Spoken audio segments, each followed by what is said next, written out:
भूमीचा तारा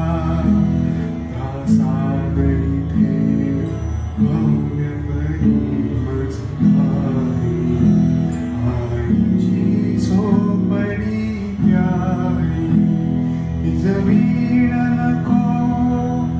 राज्यमच पियसाचा वनवास तिच्या